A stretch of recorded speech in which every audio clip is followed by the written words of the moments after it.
Este é o Segurança Legal, episódio 112, gravado em 17 de novembro de 2016. Trump. Neste episódio, falaremos sobre algumas previsões que envolvem a eleição de Donald Trump e os possíveis efeitos para a segurança da informação e o direito da tecnologia. Segurança Legal, com Guilherme Goulart e Vinícius Serafim. Um oferecimento Brown Pipe Consultoria.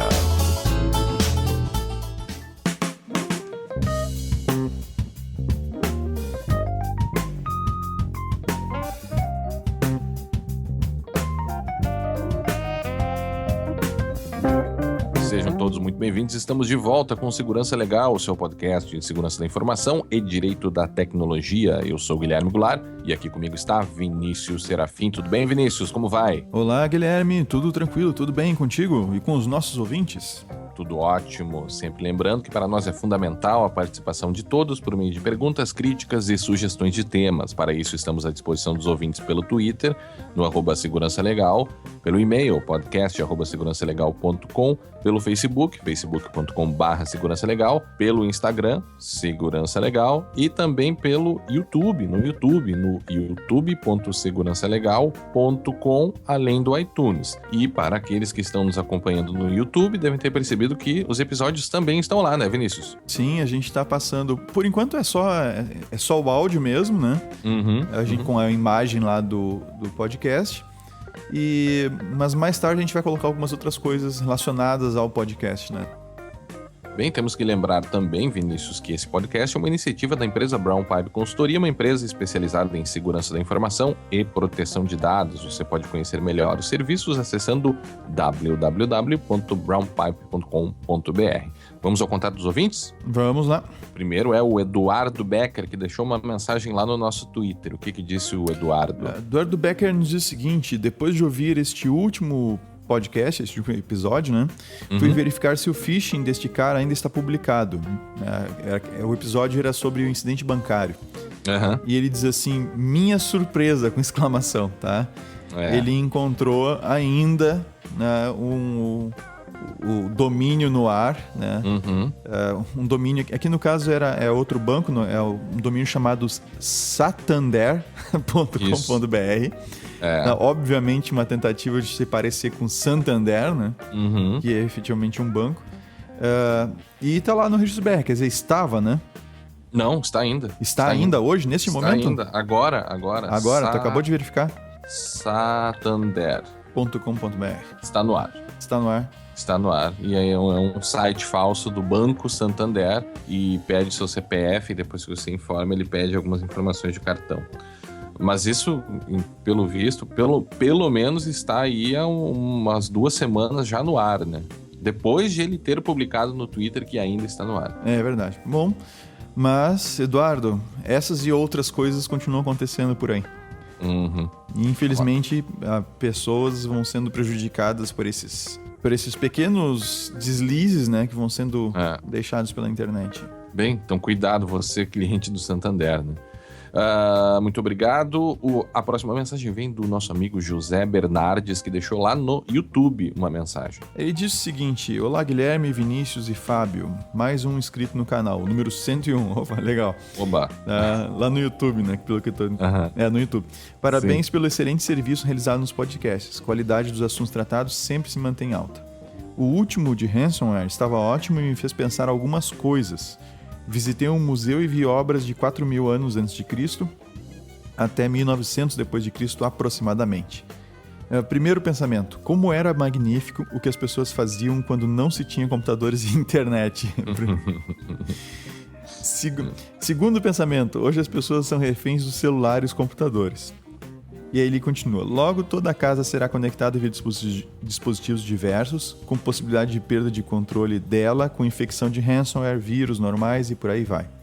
Possível conclusão: logo todos serão reféns de seus próprios dados, que são coletados delas sem que elas percebam, via dispositivos que temos como nossos, né? Porém sem controle absoluto deles, pois nunca se sabe o que está rolando no segundo plano. Cada vez mais estão usando técnicas de gamification, para conseguir instigar as pessoas a colocar mais dados e informações na internet, dando pontinhos e status que não servem para nada. Eu dou o exemplo do Waze, né? O Waze você vai ganhando pontuação lá pra poder sair por aí com um escudo, com uma coroa na cabeça. Trocar o avatar. Pelo amor de Deus, mas tudo bem. Como diz meu chefe, se você não mede, não controla. Governo observando você, seus atos e seus dados para supostamente te manter em controle. Possibilidade de um tema para o podcast, ele sugere, né? Segurança da informação com IP versão 6. Ele pergunta como fica a segurança, o que muda e por aí vai. Abraços. Olha, o assunto, o que tu sugere como tema, eu acho que sim, é bastante relevante. Acho não, né? Quem acha qualquer coisa. A gente acredita que tem usado demais ultimamente. O José, tu tem razão no sentido de que não é no futuro, acho que os dispositivos já não são nossos. Era isso que eu ia dizer. E já recolhem dados sem que a gente perceba. Sim, já recolhem. Então você pega um telefone celular, o que tem de coisa rodando ali, você pega o próprio sistema operacional, né? Você já não tem um controle para fazer absolutamente o que quiser.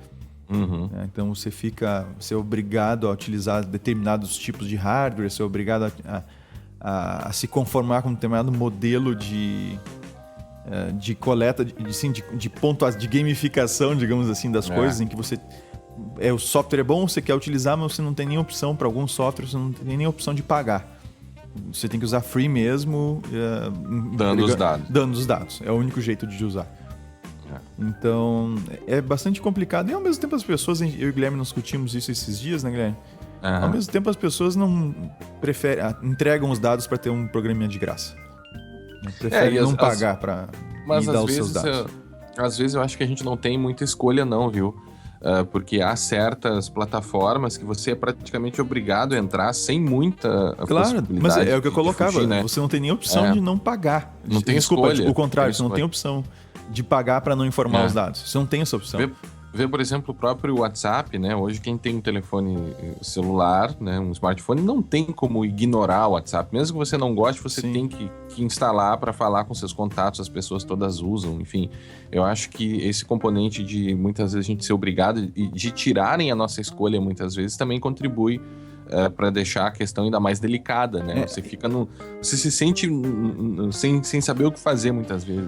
E talvez levantando o gancho para um próximo episódio, Guilherme, a gente não pode esquecer que o mercado de software foi nessa direção justamente porque o usuário normalmente não gosta de pagar pelo software.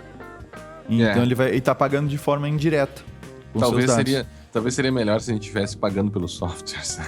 Acontece que a maior parte das pessoas preferem não pagar, entende? Preferem entregar os dados, era isso. E exatamente por causa desse modelo, dessa preferência, é que acaba surgindo essa coisa de você ganha com propaganda, você ganha com os dados das pessoas, porque é mais rentável do que tentar vender o software para elas, porque elas não compram e, além de não comprarem, ou seja, você não tem gente que vai adquirir o seu software, você ainda tem gente usando o teu software de forma ilegal. Então, mas isso dá o pano para manga para um próximo episódio. Sim, e a importância da gente ter uma lei de proteção de dados, né? De regular todas essas atividades. José Bernardes, muito obrigado. Um grande abraço. Conosco. A próxima mensagem foi deixada lá no episódio 111, Incidente Bancário, pelo Robledo. Isto. O que disse o Robledo? O Robledo diz o seguinte: excelente podcast, parabéns e obrigado pelo conteúdo, sempre muito útil e esclarecedor. Abraços. Eu acho que o Robledo foi meu aluno na IMED. E não sei se é esse Robledo. Será? Talvez seja, mas talvez seja. De qualquer maneira, um grande abraço, Robledo. Continue conosco também. E a próxima mensagem vem lá do episódio 110, Ransomware, deixada por e-mail pela Rejane. O que diz a Rejane, Vinícius? Isso, a Rejane diz assim: bom dia, equipe do Segurança Legal. Excelente, atual e útil abordagem. Desejo que todos ouçam porque somos, do user end ao profissional de TI, responsáveis pela segurança de nossas informações digitais. Em maio deste ano, eu e minha equipe passamos por uma situação dessas ao sermos chamados a apoiar um escritório vítima de ransomware, o Loki no caso, que por meio de uma macro do Word, criptografou rapidamente todos os arquivos nos computadores e servidores. O resultado disso foi quase um mês de trabalho até liberar com segurança toda a rede para uso novamente. Rejane. De novo, claro, ransomware, né? Mas me chamou a atenção, assim, de novo, a questão da macro no Word, né? Isso aí, meu Deus do céu, eu já não lembro mais em que ano. É muito antigo isso. Essa é a questão de usar macros do Word e de documentos no Excel e outros aí, desde que a Microsoft botou o VB lá pra dentro, né? O VB Script. Meu Deus, isso aí virou um vetor de ataque, assim, explorado o tempo todo e até hoje não deram um jeito nisso, né? E a gente vai continuar sem jeito Pelo mesmo. visto, né? Pelo visto. Mas o interessante, me chama a atenção, o tempo que eles perderam, né? Pra resolver o problema. Mais de um mês de trabalho, às vezes a gente não tem dimensão do problema e muitas vezes é irreversível, né? Você não consegue recuperar seus dados mesmo. Sim. Mas que bom que conseguiram atuar de forma adequada e que bom que o nosso podcast foi útil, né? Uma pessoa que já passou por essa situação, ouviu o podcast, e eu o considero útil para aqueles que se importam com a segurança da TI ou para aqueles que são responsáveis pela segurança das informações. Agora eu lembrei também, eu não sei se foi a Rejane, tá? Mas lá no Twitter tem um usuário com o nome Rejane, por isso eu tô pensando que é a mesma pessoa, que tweetou lá o nosso feed, só que ela tweetou o feed com o endereço da Amazon. Que é o nosso feed antigo. Depois eu vou responder lá no Twitter. Mas só lembrando, tá? O nosso feed mudou. Você tem que entrar lá no site segurançalegal.com, tá? E lá buscar o novo feed para assinar. No link assine. No link assine. Porque o link que aponta para a Amazon, que é um HTTP, S3, e assim por diante, esse link é o do feed antigo. Inclusive, ele está para ser excluído em breve. Tá? Então, os nossos foi revogado. Foi revogado. Tá? Um grande abraço, Rejane. Obrigado pelo teu e-mail. Um abraço, continue conosco, Rejane. A próxima mensagem vem ali do Leonardo Andrade, também por e-mail. O que disse o Leonardo Vinícius? O Leonardo nos diz: senhores, um assunto polêmico, interessante e que se coaduna com o propósito de segurança legal está crescendo muito ultimamente. Vocês já fizeram menção a esse tema em algum podcast, todavia de forma superficial. Atenção para o tema, fazendo suspense. Sendo assim, deixo aqui a sugestão de tema para uma possível pauta de podcast: os algoritmos no judiciário. Muito assunto. Legal, baita assunto mesmo. Seguem abaixo alguns links para consulta. Ele já nos deu aqui então 3 links. Um deles é muito interessante, o do robô advogado nos Estados Unidos. Eu não li o link dele aqui, mas eu acho que é aquele do pessoal usando o Watson. Um escritório de advocacia começou a usar o Watson para fazer análise de decisões e coisas parecidas. Se eu não estou enganado, é isso. Não é outro ainda? Não, eu tô lendo aqui. O ROS, ele até fala no Watson, né? O ROS, que é o nome desse software, tem a mesma capacidade do Watson, que pode processar em apenas 1 segundo, 500 GB, o equivalente a 1 milhão de livros, de acordo com o Wikipedia.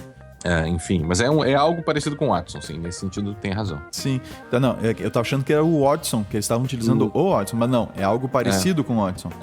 Tá. O primeiro advogado... Não, peraí. O primeiro advogado, fruto da inteligência artificial, foi criado de uma costela. Isso é, da tecnologia do Watson.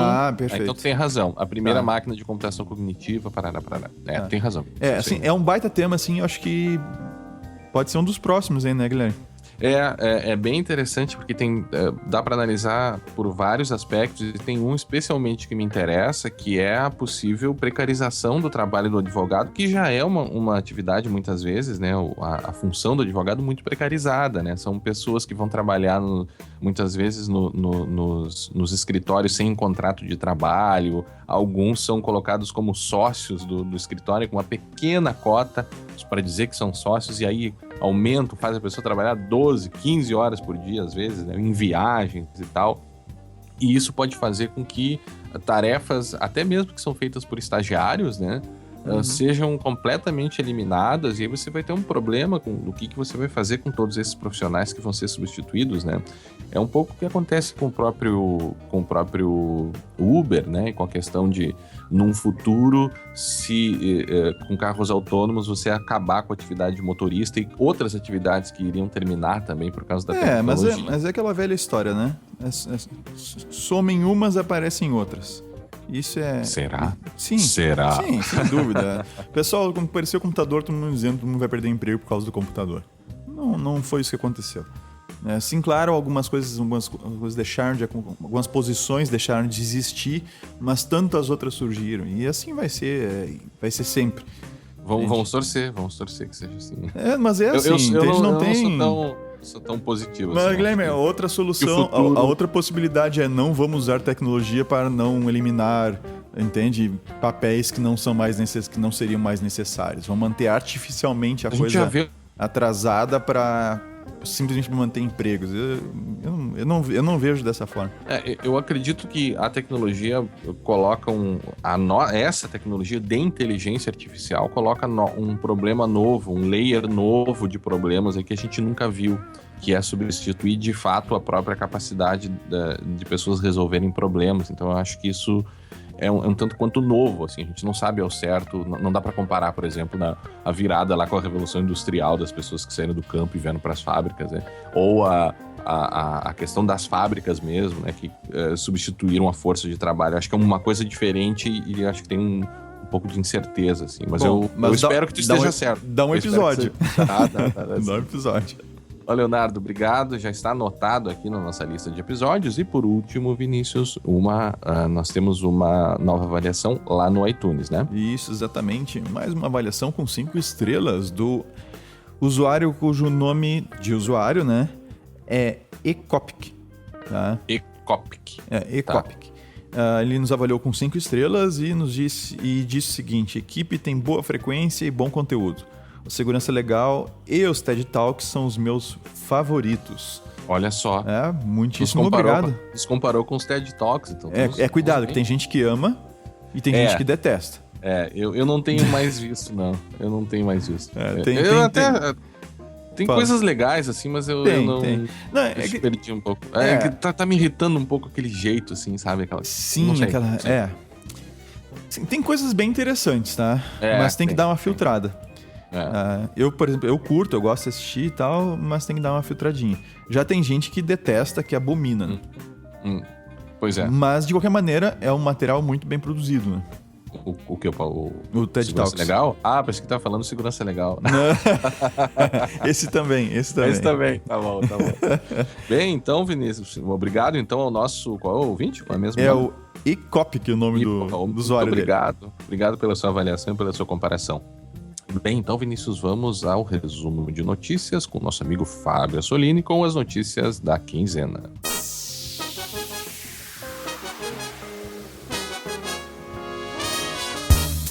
Resumo de notícias com Fábio Assolini.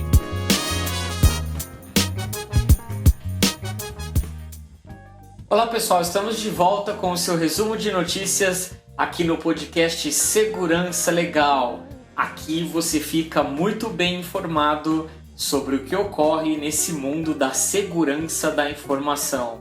E nesta edição, roubo milionário a banco, a volta do Carbanak, mais vazamentos de dados, ataque de DDoS deixa cidade sem aquecimento, problemas de privacidade em programas populares, vulnerabilidade crítica em distribuições Linux, notícias sobre ransomware, backdoor em smartphone chinês e o impacto da eleição de Donald Trump.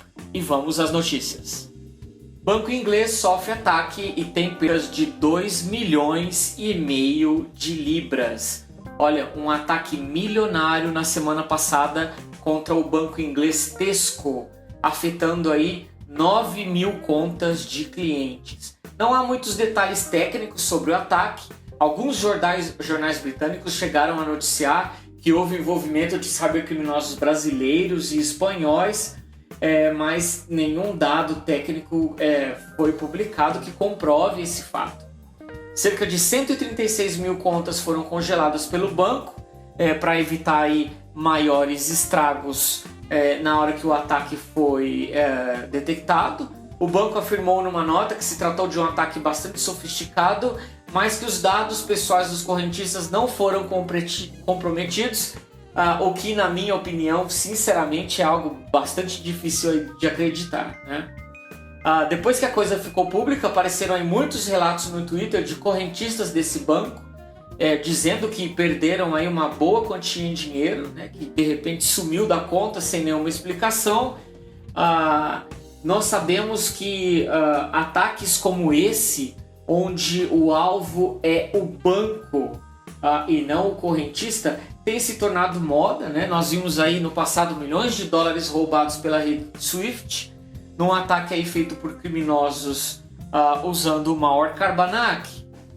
Isso é uma prova de que essa é uma moda que veio para ficar e definitivamente as instituições financeiras são aí alvo dos criminosos. Quem ouviu a edição 111 do nosso podcast vai se lembrar aí de um incidente com um banco brasileiro. Se você ainda não ouviu a edição passada, nós recomendamos que você ouça. E por falar no Carbanak, olha só, ele está de volta, né? Depois de atacar diversos bancos pelo mundo, né? Inclusive aqui no Brasil, e de atacar também uma empresa que pertence à Oracle, que desenvolve software de processamento de pagamentos, né? De sistemas POS. O Carbanak está de volta. Um artigo publicado pela empresa de segurança Trustwave mostrou que o alvo agora dessa quadrilha são são hospitais e também redes de restaurantes. Um objetivo claro aí é de clonar cartões de crédito que são usados nessas instituições, né?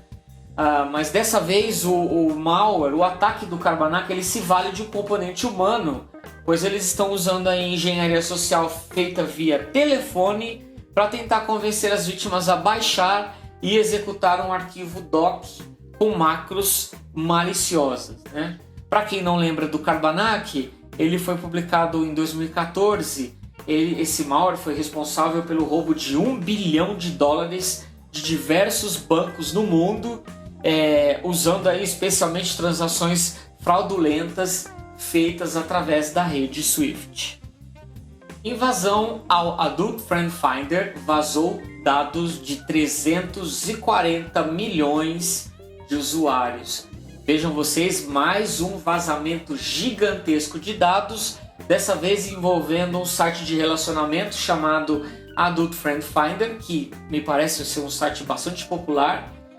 De acordo com o site Liquid Source, que é um site especializado em documentar esse tipo de incidente, eles descobriram aí que um banco de dados contendo cerca de 400 milhões de dados foi publicado. Eles tiveram acesso a esse banco de dados e eles foram capazes de confirmar que 340 milhões de registros nesse banco de dados realmente pertencem a esse site. Esse banco de dados vazado, ele tem nome de usuário, e-mail, senha, a informação sobre a última visita ao site e o idioma configurado no site. Cerca de 100 milhões de senhas nesse banco de dados estão desprotegidas, enquanto as demais senhas aí estão armazenadas nesse banco, porém num formato, usando um algoritmo aí um pouco frágil, né? Novamente eu deixo aqui a dica para os nossos ouvintes, que vocês sempre usem senhas únicas para cada serviço que você tiver aí no seu cadastro, né? Não repita as senhas, isso é muito importante, né? E se você não quiser ficar lembrando de diversas senhas, né? Porque no final você vai ter uma coleção bem grande de senhas, você pode usar um software gerenciador de senhas para te ajudar, né? Outra dica legal para os nossos ouvintes é usarem o site Have I Been Pwned, que é bem bacana e que avisa você caso eles encontrem algum dado pessoal seu e-mail, né? Num desses vazamentos gigantescos aí que estão acontecendo nesses dias. Vulnerabilidade crítica dá acesso root em sistemas Linux. Olha, uma vulnerabilidade crítica existente no Crypted Setup. Se trata de um utilitário usado em algumas distribuições Linux para criptografar os dados. Essa vulnerabilidade ela possibilita que alguém com más intenções possa obter acesso root em um sistema criptografado aí por essa ferramenta, podendo assim roubar dados de um sistema. Os detalhes dessa vulnerabilidade que foi descoberta por 2 pesquisadores da Universidade da Escócia revelaram que um fato engraçado é que essa vulnerabilidade ela pode ser explorada pressionando a tecla Enter por 70 segundos. Basta fazer isso através de um acesso físico à máquina para que uma pessoa mal intencionada aí tenha acesso root completo a um servidor, a um computador, né, rodando 2 sistemas que eles descobriram aí que estão vulneráveis a esse ataque. São os sistemas Ubuntu e Debian. Então você, nosso ouvinte que é administrador de sistemas Linux e usa esse software nas suas distribuições, existe uma correção manual para corrigir esse problema, enquanto não sai aí uma correção oficial do fabricante do software. Eu vou deixar lá no nosso site o link com a descrição desse procedimento manual que você pode fazer aí para mitigar o risco, mitigar o problema. Cidade finlandesa fica sem aquecimento após ataque de DDoS. Olha, não é só provedor de acesso que sofre com ataques de DDoS. Como nós comentamos na última edição, lá com a botnet Mirai. Uma cidade na Finlândia ficou algumas horas sem aquecimento, depois que um servidor DNS que pertence a um sistema central de aquecimento de residências foi alvo de um ataque de DDoS, né? De acordo com informações aí publicadas por um jornal local. Como já era de se esperar, esses sistemas são todos automatizados e, claro, conectados à internet. Porém, depois de um ataque de DDoS, o sistema ficou inoperante e a empresa responsável teve que enviar técnicos até o local que rebootaram o sistema e, após esse procedimento, tudo voltou ao normal. Claro que essa não foi uma interrupção catastrófica, né? Mas incidentes como esse mostram aí o potencial de ataques, né? Potencial perigoso aí que existe em ataques contra a infraestrutura crítica usada em um país. E na próxima notícia eu quero comentar problemas de privacidade em 2 aplicações bastante populares. A primeira dela é o Web of Trust, que foi pego de calça curta vendendo dados pessoais. Vejam vocês, né? Caso interessante aí, passado na Alemanha semana passada, um canal de TV fazendo uma investigação descobriu que esse plugin, que é bastante popular, chamado Web of Trust, né? De trust não tem nada. Eles foram pegos aí vendendo dados pessoais dos seus usuários, né? Esses dados que são coletados durante a navegação, porque esse plugin, dizem os fabricantes, ele é criado aí para proteger a sua navegação contra sites de phishing, contra sites fraudulentos, né? Esse escândalo acertou a empresa em cheio. A Mozilla, fabricante do Firefox, resolveu tirar o plugin da sua loja de extensões, né? E o mesmo fez o Google na loja do Chrome, né? Depois que o caso se tornou público, a empresa informou que irá rever as suas políticas de privacidade, aquela história toda que a gente já ouviu, já conhece de outros incidentes, né? Mas fica aí mais uma prova, né, de que quando o serviço é gratuito, né, você não paga nada pelo serviço, o produto é o usuário, né? Ou melhor, são os dados do usuário. E outro incidente na mesma linha, um aplicativo bastante popular em smartphones e computadores Mac, o Shazam, ele foi pego com funções aí bastante problemáticas, né? Esse aplicativo ele é usado para capturar o som do ambiente, uma música, por exemplo, reconhecer o nome do artista, o nome da canção que está sendo tocada, né? Mas o pesquisador de segurança Patrick Wardle, ele descobriu que esse aplicativo ele fica gravando o seu som ambiente, né, usando o seu microfone o tempo todo, mesmo quando o aplicativo está programado para não fazer isso, né? Claro que o aplicativo tem essa função de coletar o som do ambiente para fazer o reconhecimento da música, mas o problemático aí é que o aplicativo fazia isso mesmo quando ele estava programado para não fazer, né? Depois que o problema se tornou público, a empresa lançou uma atualização para corrigir o problema, mas eu quero deixar vocês com uma pergunta, né? Se esse problema não se tornasse público, será que o desenvolvedor continuaria com esse comportamento abusivo?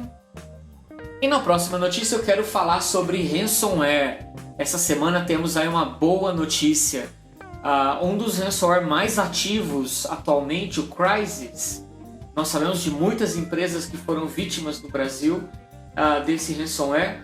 Pois bem, alguém desconhecido, né, publicou um post no Pastebin com as chaves mestras usadas por esse ransomware, e ao obter essas chaves foi possível aí decifrar os arquivos cifrados por essa praga, né, sem a necessidade de pagar o resgate. Ninguém tem ideia de quem publicou essa chave mestra por lá, né? As possibilidades aí vão desde grupos de cybercriminosos rivais ou até mesmo o próprio desenvolvedor do ransomware, a fim de abandonar o projeto, né? Jogou a toalha e publicou lá a chave mestra.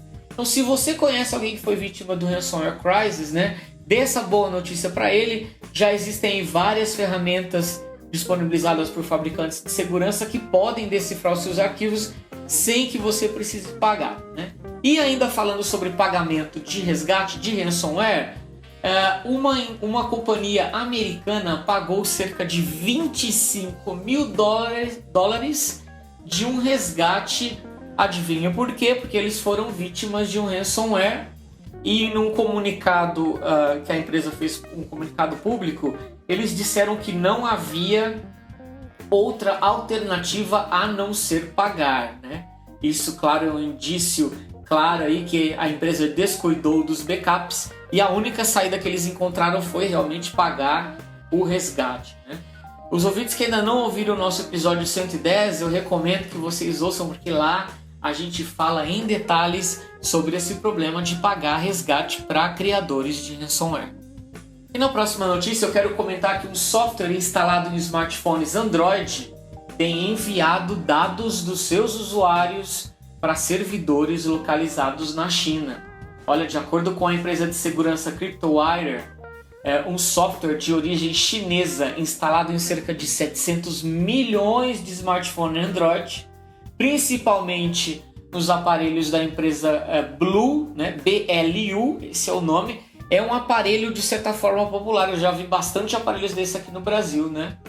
Eles têm um software, esse software possui um backdoor com funções secretas de enviar dados dos seus usuários para servidores localizados na China, o que, claro, aí se classifica como um incidente de privacidade bastante sério, né? A cada 72 horas esse software está programado para enviar textos digitados, mensagens de SMS ou mesmo alguns arquivos para esse servidor, né? A empresa que descobriu esse fato não sabe dizer por que isso é feito, né? Se é aí com funções de espionagem ou funções de coletar dados para exibição de propagandas, né? Nós não sabemos. E esse software envia ainda a localização do usuário e os logs das chamadas feitas. Nós sabemos que esse não é o primeiro e nem será o último incidente de fabricantes colocando backdoors propositais aí em seus softwares, o que é uma pena. O impacto da eleição de Donald Trump na segurança da informação. Mas olha, eu não vou comentar essa notícia com vocês. Quem vai falar sobre o assunto na continuação é o Guilherme e o Vinícius. Muito obrigado por sua atenção. Nós nos vemos na próxima edição do Resumo de Notícias.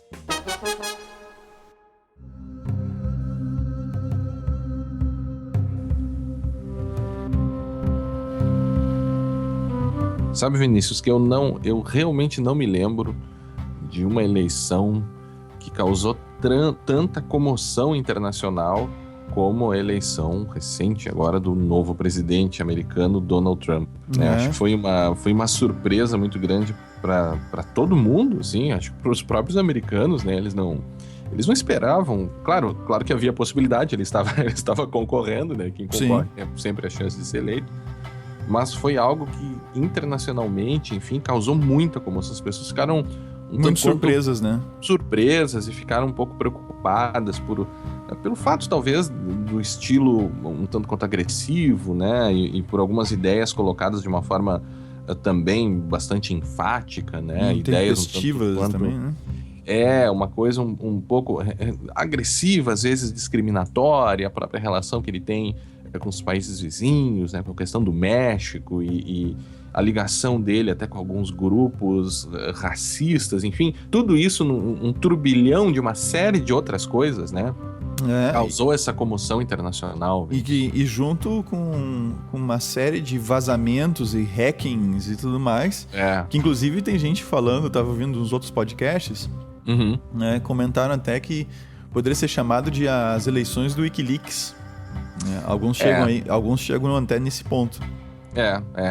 Foi de fato a tecnologia cada vez mais ela tem tido uma influência nas eleições do mundo inteiro. Não poderia ser diferente, porque, veja, se nós usamos a tecnologia, ou se nós permitimos que a tecnologia faça essa intermediação entre todas as áreas da nossa vida, com a política não seria diferente. Quem acompanha o House of Cards, não sei se tu chegou a ver essa última temporada. Não, eu parei já. Não chegou? Parou? Eu parei ali na segunda ou terceira temporada. Então eu vou dar um spoiler aqui, tá? Mas não é um spoiler, na verdade, mas há nessa última temporada uma questão sobre mecanismos de busca e o poder deles para influir nas eleições, que o Underwood teria lá uma coisa com um dono de grande mecanismo de busca, enfim. Então sim, teve esse aspecto, já se fala um pouco sobre o potencial, né, de influência que o Facebook teria tido na eleição de Trump também, né? Porque a gente sabe que as pessoas, os americanos sobretudo, né, se informam muito, leem muito notícias através ou por meio do Facebook, né? É um fenômeno mundial, né? É um fenômeno mundial. Mas a questão é que a criação dessas bolhas, né, que se diz que existiriam, e as pessoas fechadas dentro de algo, sem ver opiniões ou sem ver coisas diversas do que elas pensam, poderia induzir, talvez, enfim, né, a pessoa não vê outros pontos de vista, enfim, mas essa é uma coisa que está se colocando também, embora o próprio Facebook tenha já dito que não, isso não acontece. É bom... Não tem bolha nenhuma. É bom te lembrar do livro Filter Bubble. Pariser, né? Que é do Pariser? Eli Pariser, acho que é. Eli Pariser. Pariser, eu acho. Pariser. A gente põe no show notes. A gente já citou esse livro outras vezes, mas é interessante a gente trazer de novo aqui. Tem uma tradução para o português, a bolha, o filtro invisível, acho que é. Filtro invisível eles traduziram? Uma melhor que bolha estranha. Filtro, né? Bolha filtro fica estranho. Fica estranho. Bem, Vinícius, antes da gente entrar... Que nem besouro suco. Tipo isso. Antes da gente entrar então no tema, a gente já entrou nele, né? Mas só recapitulando aqui, a nossa proposta é fazer, como dissemos na abertura, uma análise sobre esses aspectos da tecnologia, da cibersegurança e também um pouco sobre proteção de direitos na internet. Nós não vamos entrar sobre aspectos mais diretamente políticos, isso é política também, né? Mas coisas mais políticas sobre essa questão do racismo, do México, o muro, né? Ou a possível relação com outros países. Deportação de imigrantes ilegais. Se bem que a deportação indiretamente entra num dos pontos que a gente vai falar aqui.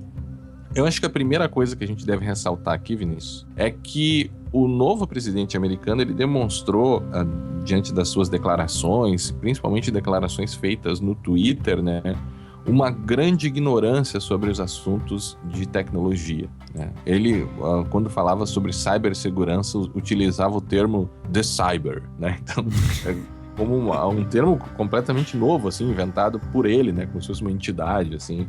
Então, isso preocupa um pouco, claro. Nenhuma pessoa tem a obrigação de saber tudo, né? Imagina os tipos de assuntos que um presidente precisa tratar e decidir. Por isso mesmo ele tem os assessores dele. Exatamente. Tem então, equipe de governo, não é uma pessoa que não é só ele, evidente.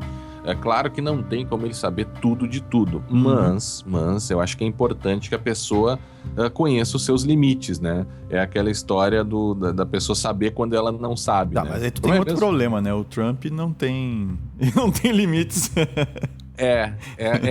Essa é uma questão, né? Talvez pelo fato de ele não ser um político tradicional, né, que conhece o jogo político, ele explorou muito bem essa questão das bravatas, né? Sim, sem jogar dúvida. Palavras ao vento e de usar um discurso muitas vezes muito populista e muito agressivo, né? Isso cada vez mais tem conquistado as pessoas no mundo. Mas o fato é que ele foi muito vago sobre a questão da tecnologia. Então, o que a gente tem, o que nós temos aqui, o que nós vamos abordar são com base em algumas previsões que a imprensa americana fez, tudo isso baseado em fontes, né? Então vocês vão encontrar lá no show notes uma extensa lista de reportagens, não tão extensa assim, mas uma lista de reportagens que falou, que fez previsões, enfim, né?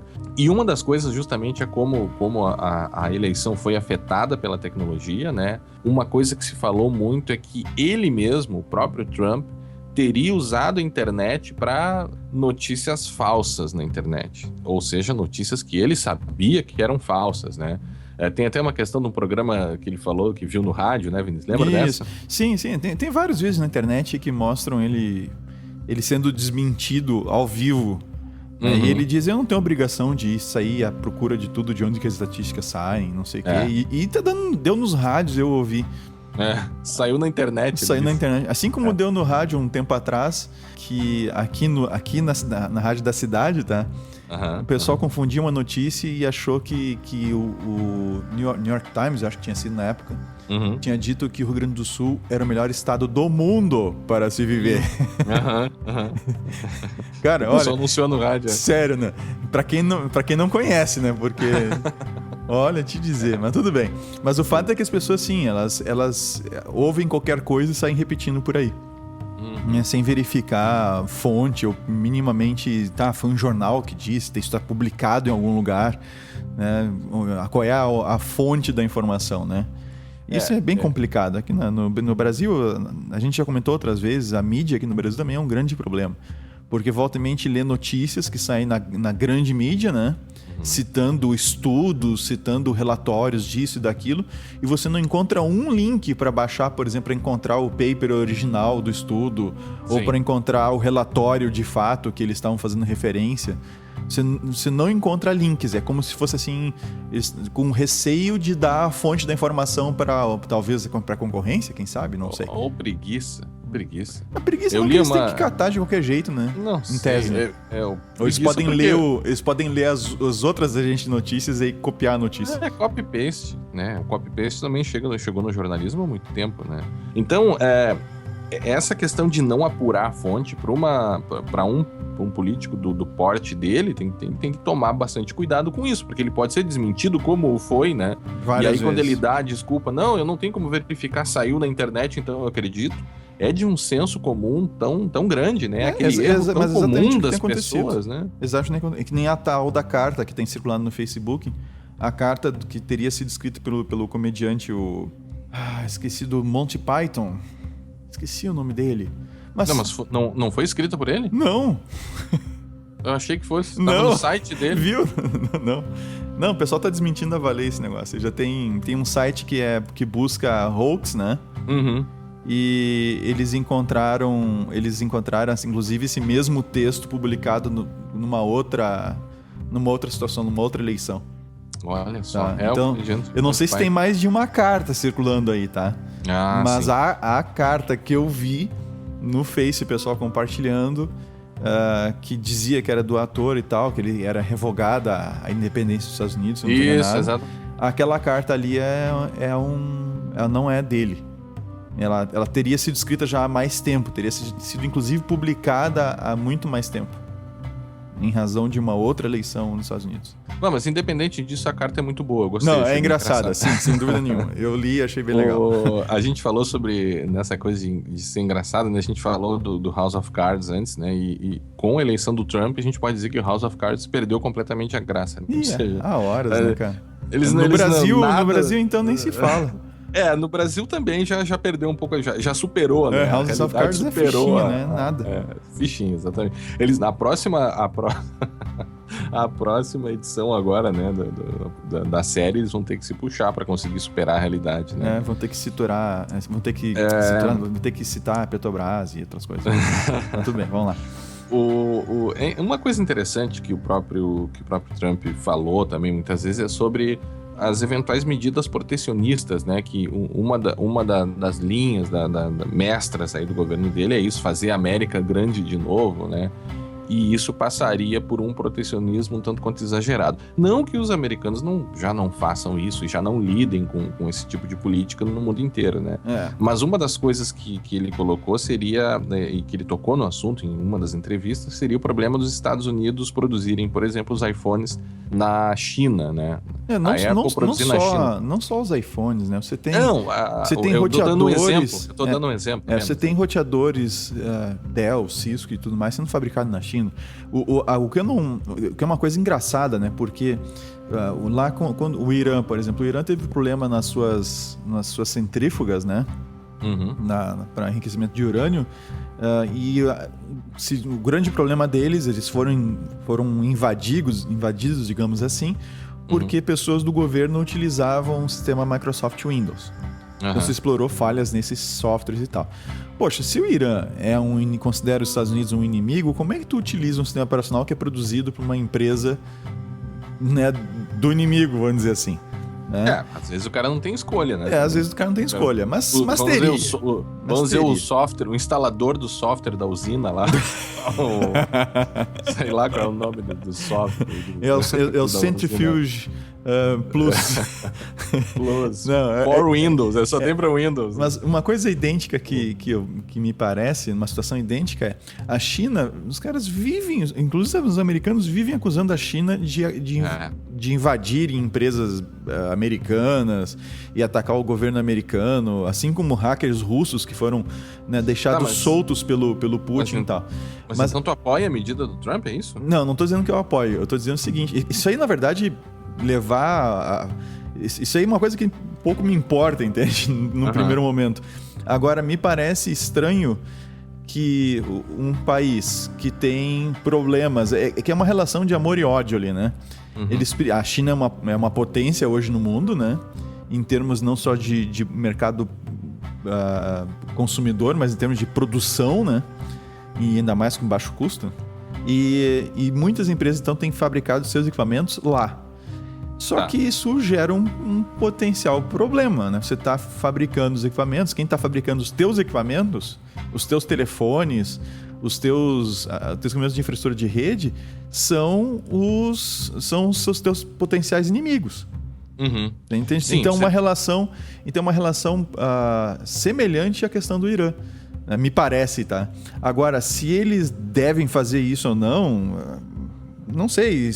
O custo vai aumentar? Sem dúvida nenhuma, né? Eles não conseguem bater o custo chinês. É que até onde eu vi, a questão não é só não foi por segurança, né? A questão por empregos, simples, né? Medida protecionista porque a China e a Índia estão tirando os nossos empregos. Isso. Palavras do Trump.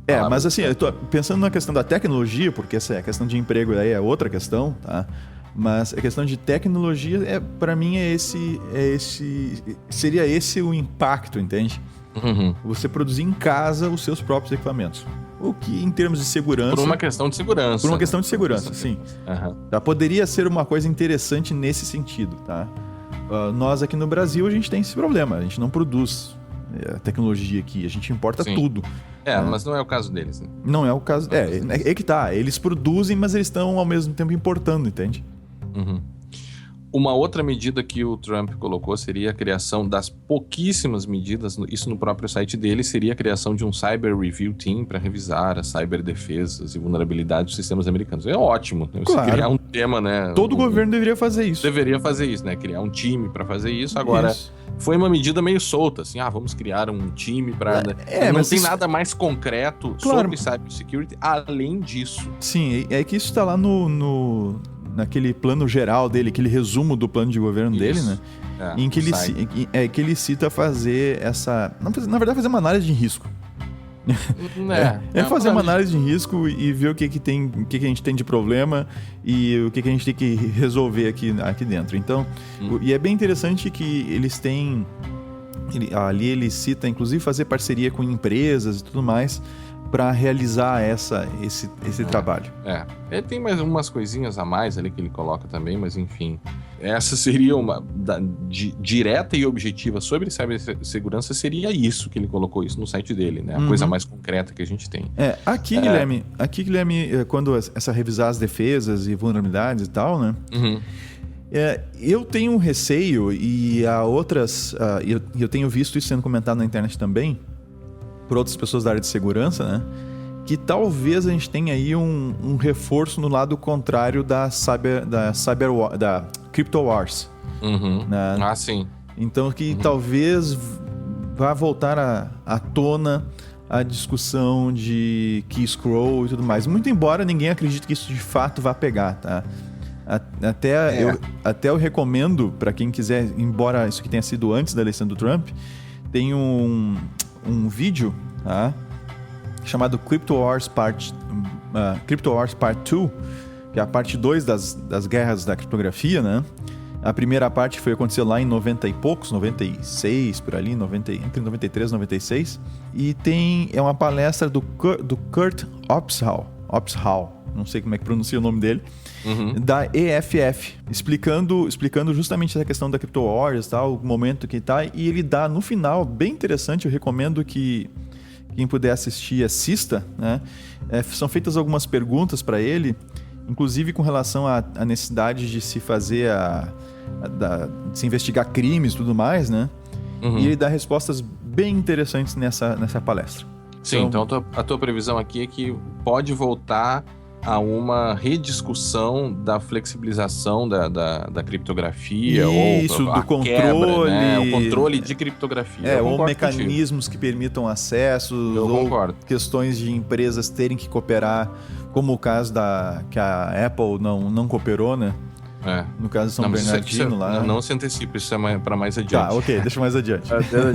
A gente falou sobre como a questão de hacking ou crackings, né, teria influenciado essa eleição, e uma das questões mais relevantes nesse sentido foi o vazamento de alguns e-mails da Hillary Clinton. E o Trump se manifestou sobre isso, a gente vai ouvir o que ele disse. Vamos lá. Russia, if you're listening, I hope you're able to find the 30,000 emails that are missing.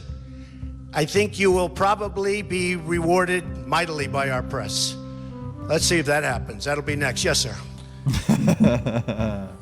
Ai. Então, é complicado, né?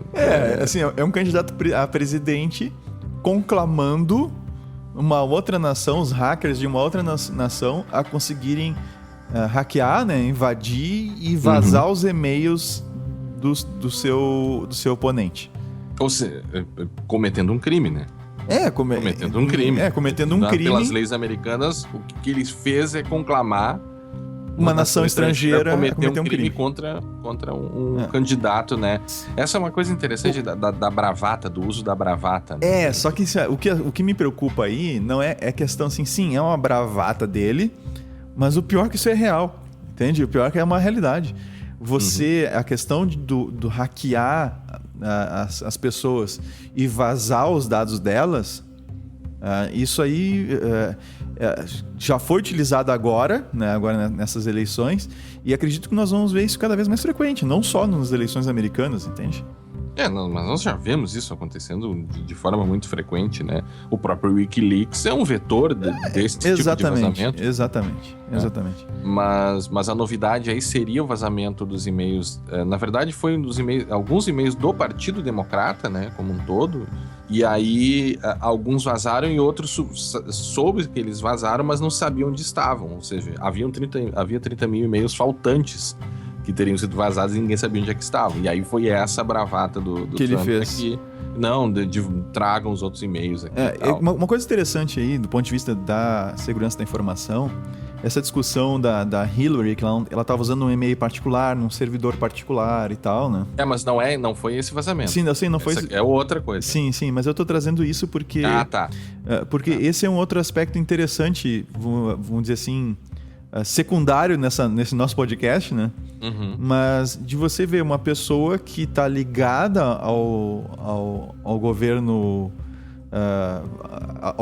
americano, né? Violando algumas das políticas de segurança que eles tinham lá. Ainda Sim. que seja uma coisa assim, não, mas é que tá nas entrelinhas, é que pode, não sei. É que nem... Não. E isso deve acontecer meio direto, imagino eu, tá? Você ter, por exemplo, um presidente da República aqui no Brasil utilizando um e-mail pessoal para coisas relativas ao governo. Isso é certo que deve acontecer. Sim. Né? E aí, se ele não tomou o devido cuidado, né, imagina uma conta dessa, tem uma conta no Gmail, uma conta no Hotmail, ou coisa parecida. Uma conta dessa tem que ser extremamente protegida. Então... E não é o ideal, né? Ele bateu muito. Ele bateu bastante nesse ponto. Ele bateu muito nesse ponto contra ela sobre a questão desse e-mail, né? E dos e-mails que sumiram também, dos que ela teria apagado. Mas ele bateu bastante nesse ponto que tu colocas, né? E foi bem importante, assim, no contexto da eleição, porque teria demonstrado, segundo ele, ele teria sustentado o ponto de que ela não estaria preparada, enfim, não segue as regras. Como uma secretária de Estado faria algo tão elementar como usar um e-mail aberto para troca de informações sensíveis, né? Uma outra coisa nesse contexto, na verdade, ele conclamou os russos a fazerem isso, ou seja, se os russos tivessem feito o vazamento, o leak, né, o hacking, porque não se tem certeza, não se sabe ainda se foram os russos ou se foram os chineses, ou não se sabe quem fez esse vazamento, né? Pode ter sido alguém dentro nos Estados Unidos mesmo, né? E uma coisa nesse contexto que ele disse que é bem interessante é que, ele abre aspas, né? Com a presidência do Obama nós perdemos o controle das coisas. Isso ele falando sobre a questão da segurança, né? na cibersegurança, cybersecurity. O que nos leva a crer que esse discurso do medo vai aumentar, ou seja, né, perdemos o controle, o terrorismo, precisamos lutar contra o terrorismo. Não que seja uma coisa, vamos lá também, né? Não é uma coisa do Trump isso, né? Os Estados Unidos, ao longo dos últimos anos, têm usado muito a questão do terrorismo para aumentar a vigilância, para criar leis no sentido de medidas de vigilância secretas e coisas do gênero. Então, eu não sei se com Obama, se não fosse com o caso Snowden, isso teria mudado no governo Obama, eu não sei, né? Mas o fato é que mudou. Mas entre Obama e Trump, eu acredito que Trump vai ir muito mais longe nessa questão do discurso do medo, porque ele usou muito isso na campanha, né? E ainda sobre o fato de ele conclamar a Rússia que vazasse os e-mails faltantes, do ponto de vista da diplomacia, é uma tragédia, né? Você imagina um presidente usando esse tipo de argumento num contexto de diplomacia, né, internacional, enfim, né, relações com outros países, é muito temerário o que pode acontecer, né? Então, fica aí essa questão também. Ele teria dito, e aí muito engraçado, né? Dizem, ele odeia os hackers, odeia os crackers, né? Mas, ao mesmo tempo, ele teria dito em uma reportagem que ele gostaria de ter o poder de hackear os e-mails dos seus inimigos. Né? Ele tem. Ele tem muito mais do que ele imagina. Ele tem, aí que tá, é daí que pode ir nessas ideias dele, o mau uso que já vinha sendo feito e que o Snowden denunciou, né? E que não quer dizer que parou. Né? Aliás, pelo contrário, né? A própria FF diz que várias coisas continuam exatamente como eram. E realmente, acho que aqui ele vai agravar a situação.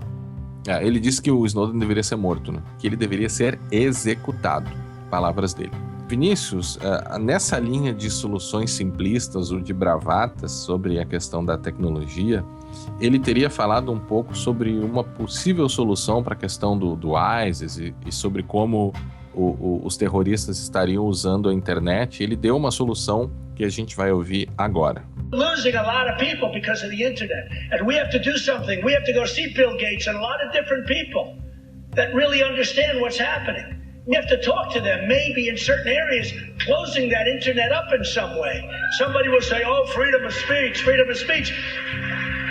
These are foolish people. We have a lot of foolish people. We have a lot of foolish people. E aí, Vinícius? Liberdade de expressão é papo de gente boba mesmo. É de gente boba, são foolish people, né? Papo de gente boba. Primeiro é interessante ele citar o Bill Gates, né? Temos que procurar a referência dele para quem entende de assuntos de internet, é o Bill Gates, né? Não que não entenda, né? Mas enfim, é que ele usa o Windows na máquina dele, então. Então a referência dele é o Bill Gates, né? Não, mas tudo bem, o Bill Gates saca. Tem um cara ele que ainda sabe... diz outras pessoas que entendam do assunto, né? Mas o fato de ele sugerir que se desligue a internet em alguns assuntos, né? Em alguns lugares. É mais uma vez, em alguns lugares, é mais uma vez uma demonstração de um desconhecimento de fato, né? Sobre assuntos de tecnologia, não só sobre esses, ele demonstra desconhecimento em vários assuntos, mas nessa frase dele, nessa manifestação dele, duas coisas preocupam. Ele achar que você pode desligar a internet em certos lugares, né? E que você deveria... e que a liberdade de expressão é assunto de foolish people, né? Assunto de gente boba. Tolas, né? Essa questão de desligar a internet pode parecer, para quem ouve assim de forma desavisada, né? Pode parecer interessante. Não, realmente. Por exemplo, no caso da Síria, né? Vamos desligar a internet pro ISIS não ter mais como recrutar e vamos desligar a internet daquele pessoal naquele canto. Só que você esquece que você não está desligando a internet só para as pessoas ruins, né? Só para os maus. Você está desligando a internet para todo mundo, inclusive para quem precisa para combater aquilo que está acontecendo lá. Então, seria o equivalente aqui no Brasil a você dizer assim, não, nesta área aqui só tem bandido. Não, que não... né? Nessa aqui só tem bandido. Então vamos desligar a internet. Não vamos deixar esse pessoal usar a internet porque os bandidos aqui estão usando para roubar as pessoas via internet. Sim, acontece que a maior parte das pessoas que tem ali não são bandidos. Sim.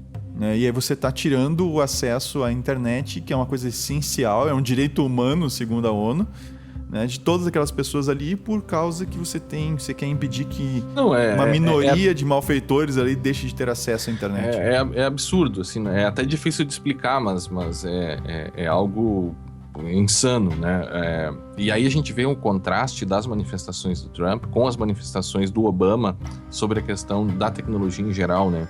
E tem um vídeo muito interessante que foi publicado pela revista Wired, que mostra o Obama falando sobre o impacto da inteligência artificial na segurança da informação, né? Até você tinha me enviado esse vídeo, no primeiro momento não gostei muito, enfim, mas o fato de eu ter gostado não importa, mas de qualquer forma ele sustentou muito bem o ponto, né? Ou seja, uma pessoa... Sim, é um vídeo bem... Claro, aliás, a gente não tem o link desse vídeo, hein? Tem, a gente coloca ali depois. Vamos colocar no show notes, então. Vamos colocar. Mas o que mostra a diferença de perfis, né? O Obama, claro, um advogado, foi formado em Columbia, estudou em Harvard, deu aula em Chicago, de Direito Constitucional na Universidade de Chicago, ou seja, é um intelectual, né? Já o Trump, não. E o que não quer dizer que um país só deva ser governado por intelectuais, né? A questão não é essa, né? A questão é realmente você não conhecer os seus limites e utilizar de bravatas ou explorar de fato a ignorância como forma de resolver as coisas, né? Mas sabe aquela fazer uma parte aqui, né? Se eu vou no médico, eu procuro um bom médico, né? E um bom médico tem que ter estudado, né? Tem que ter se especializado na área dele e tudo mais. Eu acho que para dirigir um país, eu acho que você tem que ter alguma formação também. Eu acho que a boa intenção é que daí você cai também naquele aspecto da tecnocracia, né? Ou seja, um governo, um país que, né, que só pode ser governado por técnicos. Não é isso que eu estou dizendo. E isso... Não, eu estou dizendo agora isso, né? Não disse que você disse isso. Estou colocando outro perigo de levar isso ao extremo, que seria isso. Você ter um governo só de técnicos, no sentido de que você sustentar que as pessoas que não estudaram não têm condições de resolver nada. Ou seja, elas não têm como decidir sobre as coisas, né? De fato, questões muito técnicas, de fato, as pessoas não têm como decidir, né? Mas, ao mesmo tempo, elas têm o direito de decidir sobre uma série de coisas, né? E também de participar. Claro, sem dúvida nenhuma. Mas uma coisa é participar. Eu não tô defendendo o Trump aqui, viu? Uma coisa é participar, outra coisa é ter uma responsabilidade dessa nas tuas mãos, entende? Sem o conhecimento tu tem que ter uma formação. Eu não tô dizendo nem formação técnica, necessariamente.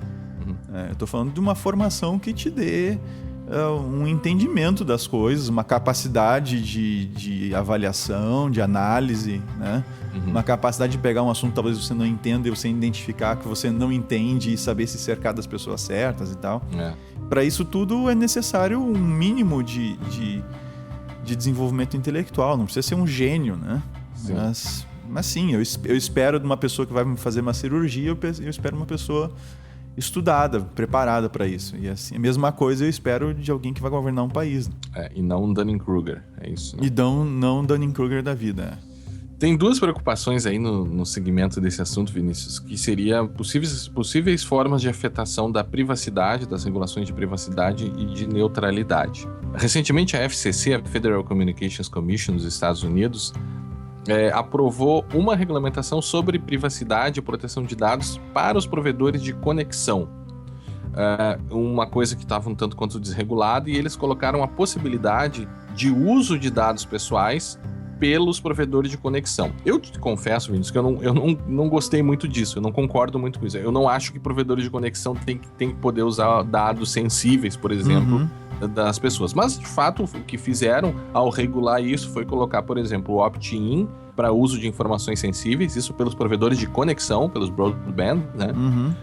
Opt-out para informações não sensíveis, transparência nas informações sobre o uso de dados, uso de boas práticas de segurança da informação e breach notification, ou seja, no caso de incidentes, as empresas têm o dever de informar, de notificar. Então, isso que foi aprovado recentemente. Tá? O receio com o Trump é que, como ele tem a prerrogativa de indicar um novo chairman, um novo diretor lá da FCC, é possível que esse tipo de regulação seja afetada pela própria visão que ele tem da questão de privacidade, de direitos fundamentais de uma forma geral, que ele acha que é coisa de foolish people, né? Você poderia ter aí algum problema, até pela própria relação comercial, ele como um grande empresário que é, né? Da própria relação comercial que ele tem com algumas empresas, e que alguns preveem que ele se cercaria de grandes empresários, o que poderia aí fazer com que se baixasse um pouco a guarda da FCC para essa regulação de privacidade, né? Claro, os Estados Unidos, ao contrário do Brasil, ou melhor, nos Estados Unidos, ao contrário do Brasil, as agencies, né, as agências, né, que seriam as nossas agências reguladoras aqui, poderia se comparar, né, elas têm um grau de autonomia um tanto quanto maior. E essa autonomia, de certa forma, blindaria essas agências da atuação do presidente, né, sem descuidar do fato que, ainda assim, o presidente indica e vai indicar o diretor, né? O chairman. Então ele ainda poderia indicar um diretor, acredito que ele vai fazer isso, né? Indicar um diretor alinhado com o seu entendimento da coisa, né? Outra coisa também, Vinícius, é sobre a vigilância, né?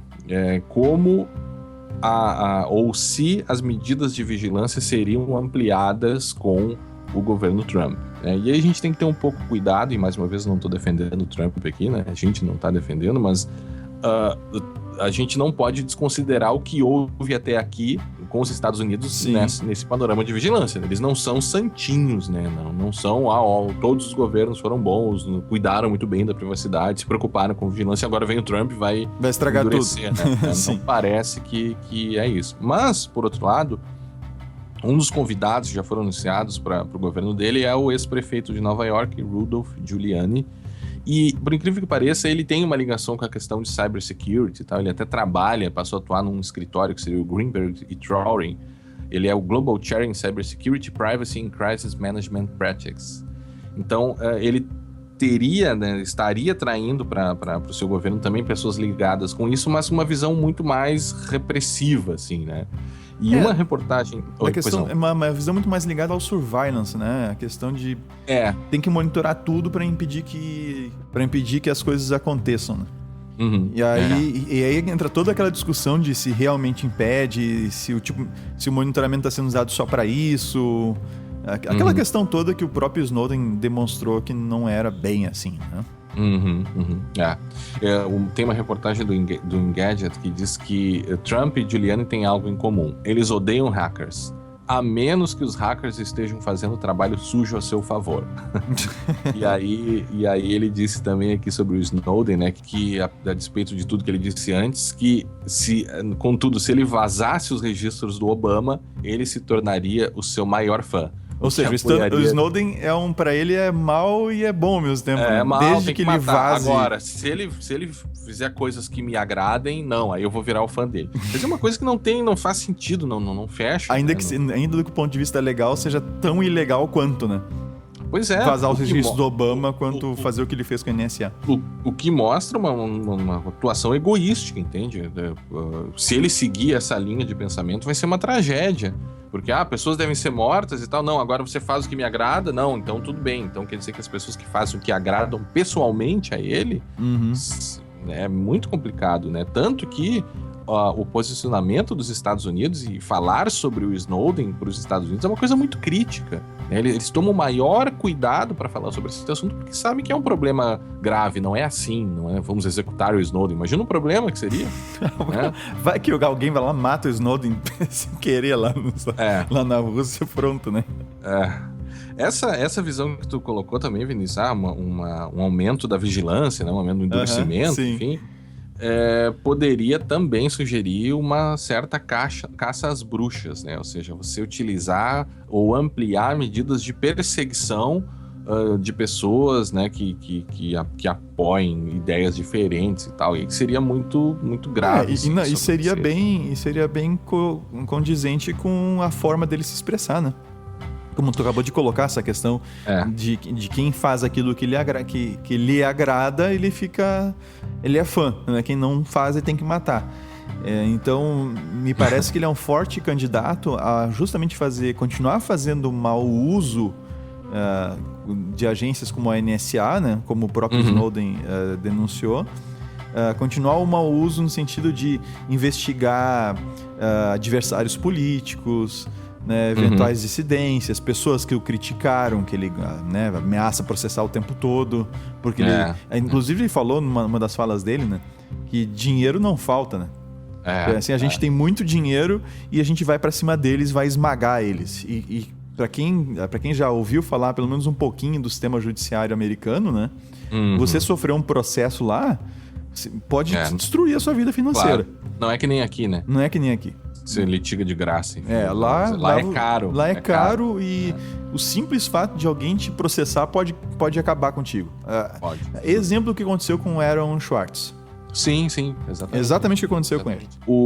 Só para finalizar essa parte aqui, Vinícius, uma reportagem dá conta de que o Trump gosta muito de vigilância, né? Ele diz que um dos resorts que ele possui, ele teria um telefone, um switch lá no quarto dele, que ele conseguiria ouvir as conversas telefônicas de todo mundo no resort, e além dos próprios conversas dos empregados, de telefônicas feitas pelos empregados. Ele negou, claro, mas a reportagem que a gente coloca aqui também demonstra que há várias pessoas que viram isso acontecendo, funcionários, enfim, várias testemunhas que disseram que isso de fato ocorre. Ou seja, ele é uma pessoa que sente um certo prazer, né? Quase um voyeur, né?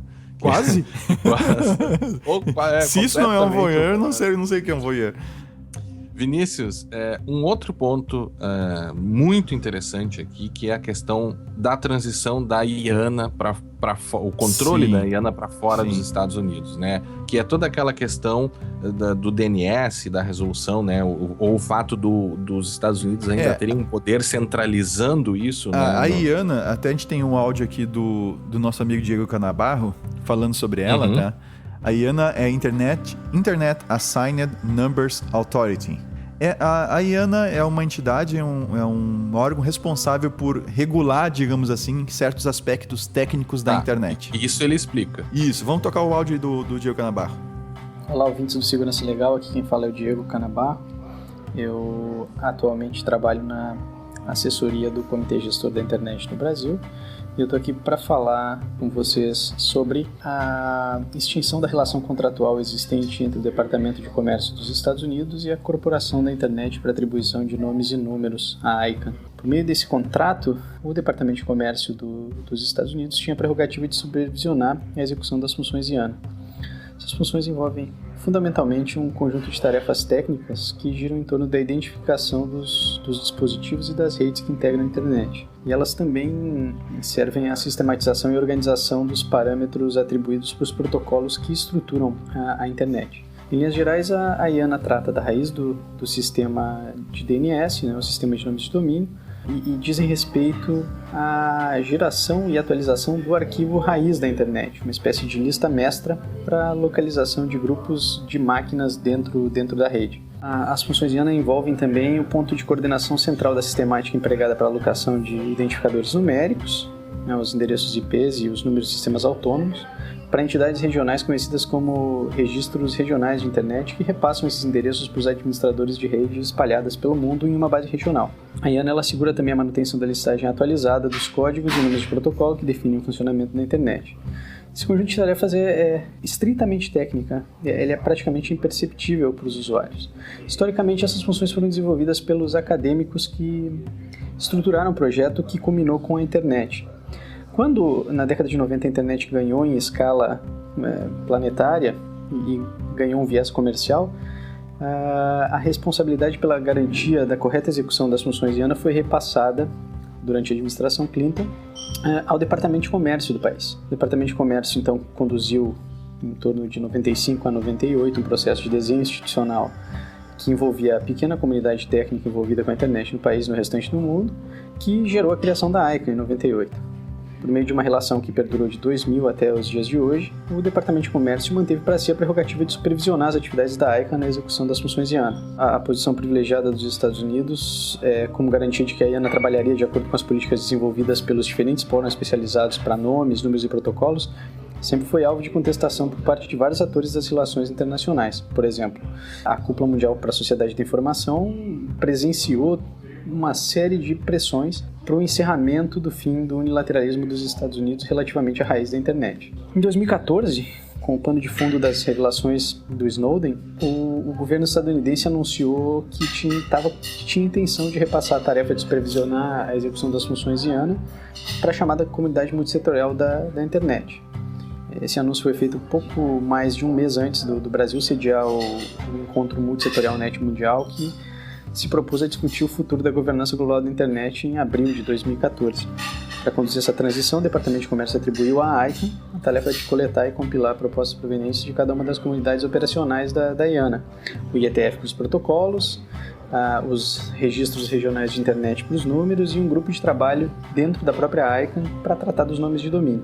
Esse processo veio com a condicionante de que a transição IANA não poderia levar a supervisão das funções IANA para uma solução intergovernamental, ou que as pusesse debaixo do controle de um outro governo. De 2014 a meados de 2016 criou-se um plano de transição e a solução institucional ela definiu que a execução dessas funções vai ser repassada para uma entidade subsidiária da própria ICANN, que vai ser formal e organizacionalmente diferente da ICANN.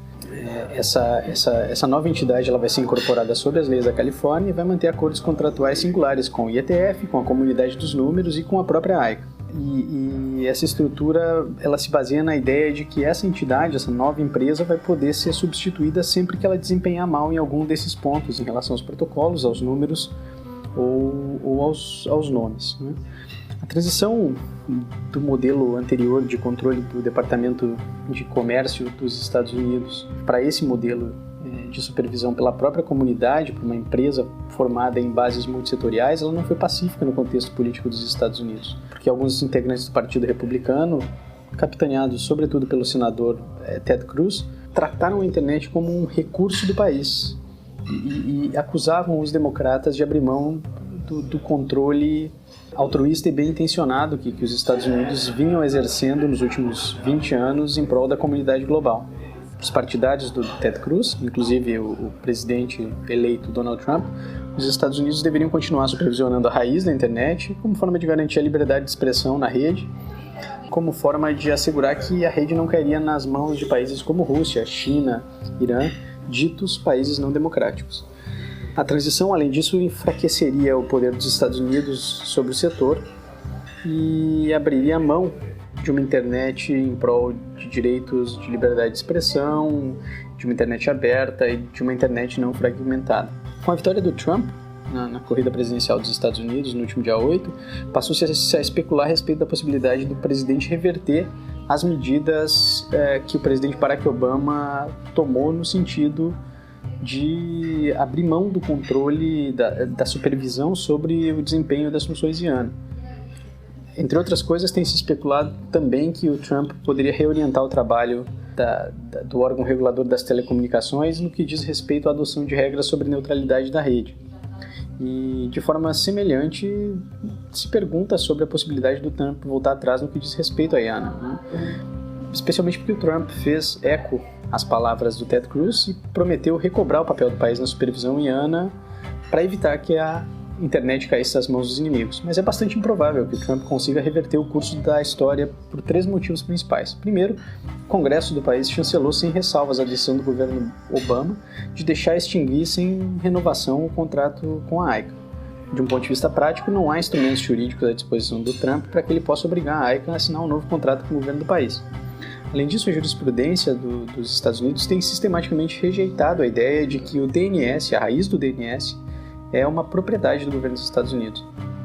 Além disso, a transição efetivou uma aspiração antiga, tanto de democratas quanto republicanos, pela privatização do DNS, ou seja, que todo o sistema fosse organizado, gerenciado, coordenado por atores privados, sem a participação de governos.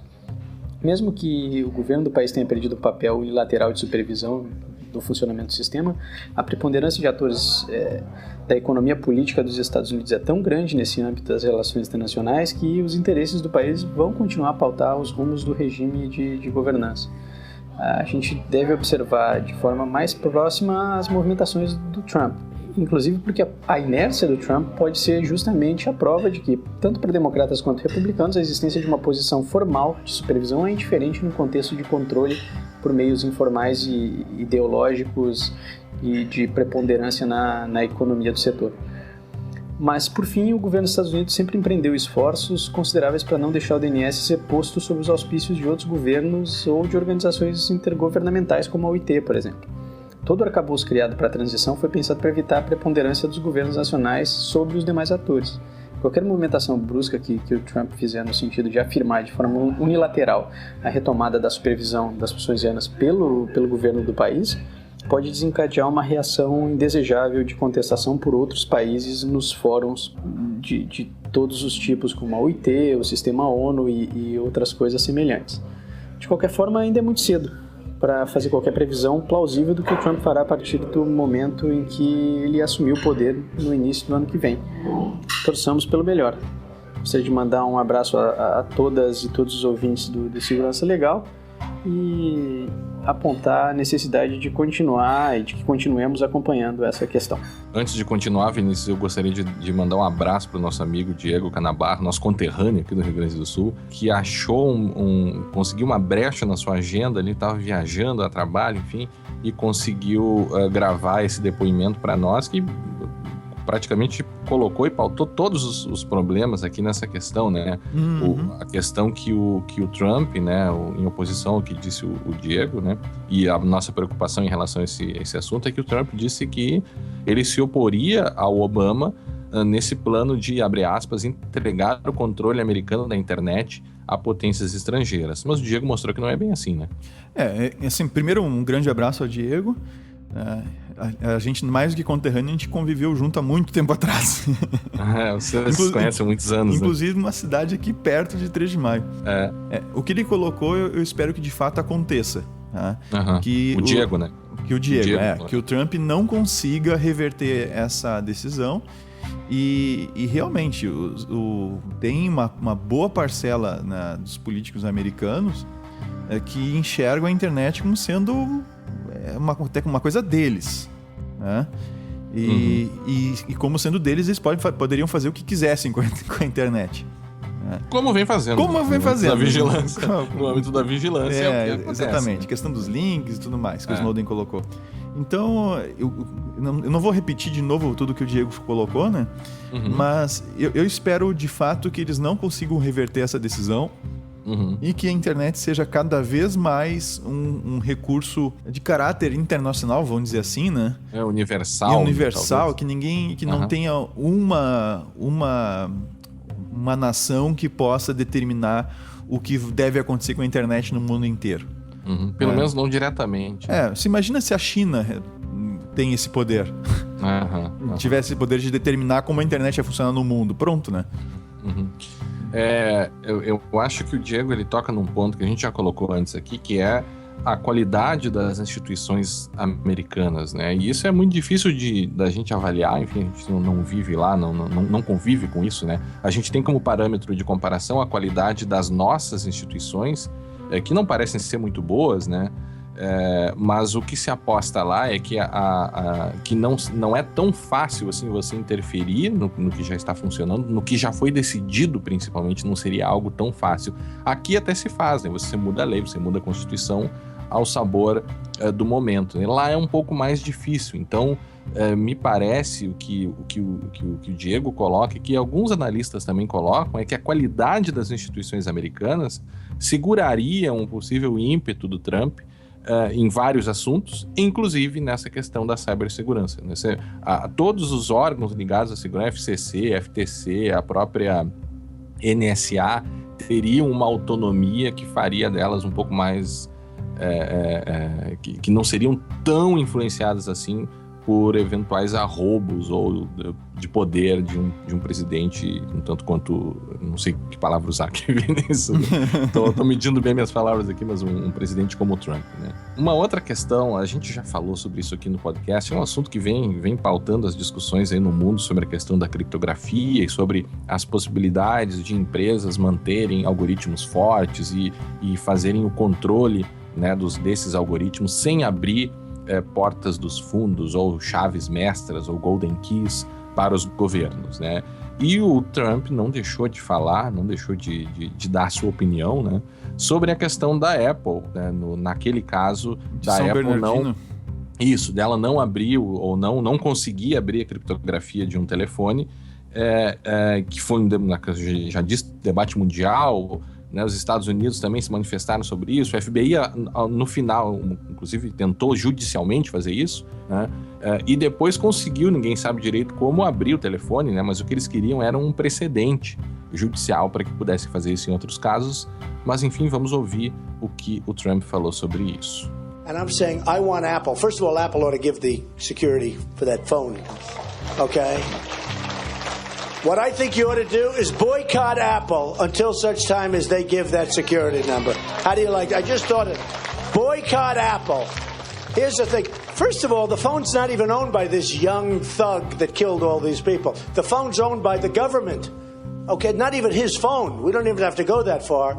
But Tim Cook is looking to do a big number, probably to show how liberal he is.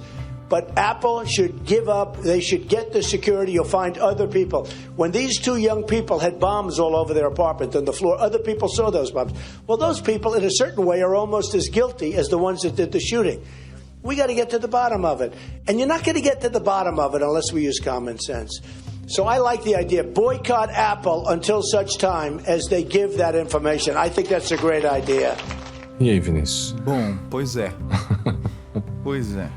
É justamente sobre essa questão que lá naquela palestra que eu indiquei, né, do... Como é que é o nome dele mesmo? Do Kurt Opsahl, da FF, justamente fazem um questionamento com ele nessa direção, né?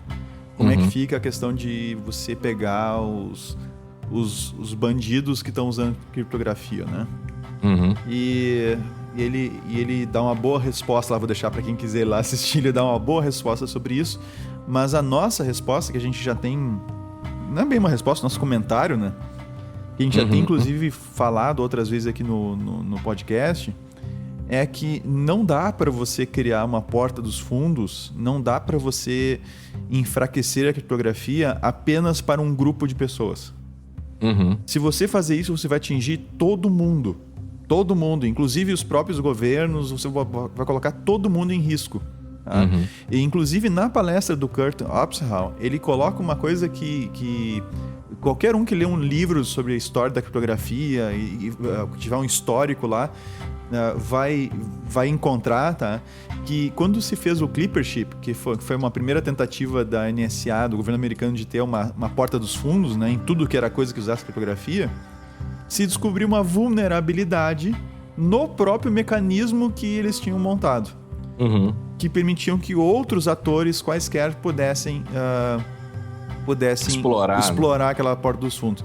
Então coloca todo mundo em risco, entende? É muito complicado isso.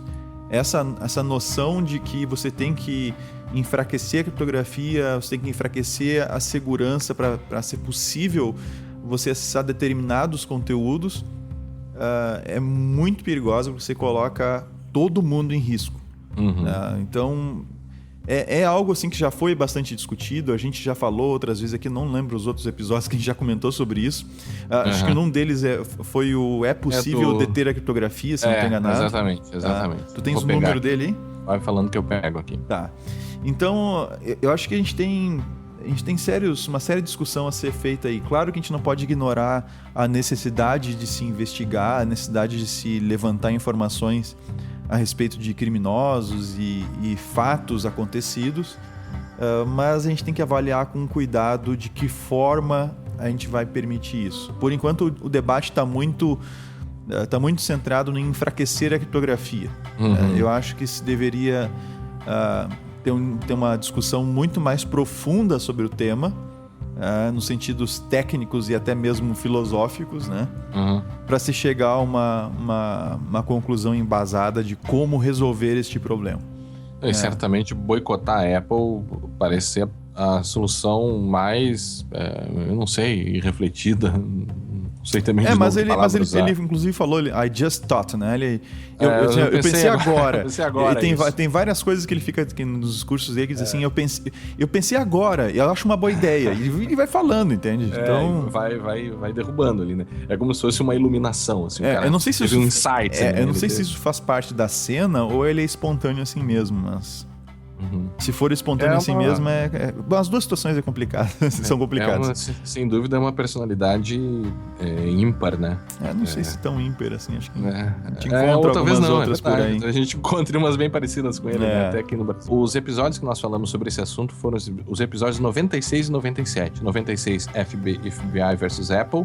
E 97, a criptografia atrás das grades. Vinícius, para terminar aqui, a gente tinha alguns outros assuntos e alguns outros problemas que podem, enfim, também como tudo isso que a gente falou, meras previsões, né? A questão de como ele se posiciona sobre críticas, você já falou isso, ele iria muito, processaria críticos, ele chegou inclusive a processar um comediante por uma brincadeira que foi feita com ele, ou seja, ele não lida muito bem com essa questão de liberdade de expressão e poderia se ampliar mais uma vez uma caça às bruxas. Para mim, o termômetro é o John Oliver. Se ele não processar o John Oliver, ele não processa ninguém. O que é interessante é que se ele não processar o John Oliver, olha, escrachar com o Trump, como ele fez, mais do que o John Oliver fez, eu acho complicado. Eu acho que dá pra botar o link no show notes desse vídeo que você mesmo que me passou, do que você tá se referindo, né? Sim, do John Oliver, pode ser. Pra mim ele é o canário da mina. É o termômetro. É o canário da mina. Se morrer o John Oliver, aí tá tudo bem. Se não morrer, ainda vai ficar na dele. Outra questão também é sobre os potenciais impactos para a inovação, né? Alguns dizem que seria um desastre para a inovação americana. Isso, em relação à forma que ele lida com a questão dos imigrantes, né? E revogar alguns visas e algumas formas de entrada nos Estados Unidos para estudo. E os Estados Unidos buscam muito talentos de outros países para reunir em suas universidades a fim de realizar pesquisas, né? Então, alguns têm um certo receio de que isso poderia sufocar um pouco a inovação nos Estados Unidos. Mas, assim, a gente pode comparar com outros períodos históricos onde também professores saíram de países porque passaram a ser perseguidos por certos regimes, né? Então, seria... Não, isso não vai acontecer. Não, espero que não. Não, isso não vai acontecer. Né? Mas, sim, seria um desastre para a inovação lá deles, né? E esses profissionais certamente encontrariam realocação fácil aí em outros países aí pelo mundo. Mas isso não justifica, entende? Você não pode retirar as pessoas estudiosos se eles quiseram ir pra lá. Mas daí é uma outra questão. Eu tô olhando do ponto de vista da tecnologia apenas, entende? Se ele pode fazer isso ou não, etc. É uma outra questão. Agora, se ele fizesse isso, que eu também acho que ele não vai fazer... A China estaria feliz. Uma migração. A China estaria de braços abertos para receber esses caras lá, a Rússia também, e assim a Europa por diante. Como um todo, né?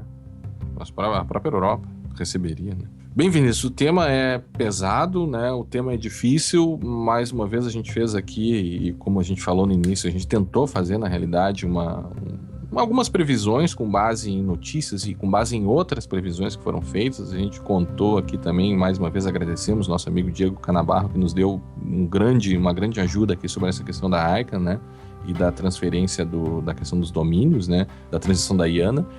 E esperamos que isso tenha servido aí para também permitir que os nossos ouvintes consigam construir a sua própria opinião e consigam construir também as suas próprias previsões sobre o que deve acontecer, né? É bom lembrar, né? Como tu colocou, são previsões, então a gente tem que esperar, o próprio Diego colocou, né? Seria muito cedo. É muito cedo ainda, a gente tem que ver o que vai acontecer e aí a gente começa a trabalhar em cima de fatos, né? Vamos torcer pelo melhor. Bem, então agradecemos aqueles que ficaram até aqui e nos encontramos no episódio 113 do podcast Segurança Legal. Até a próxima. Até a próxima.